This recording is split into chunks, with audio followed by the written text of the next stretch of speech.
நடந்ததும் அறிவான் நடப்பதும் அறிவான் திருப்பதி பெருமாளே.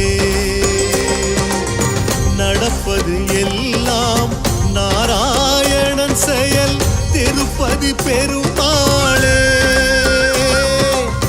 சரியாய் நடந்தால் நிழலாய் வருவான் திருப்பதி பெருமாளே.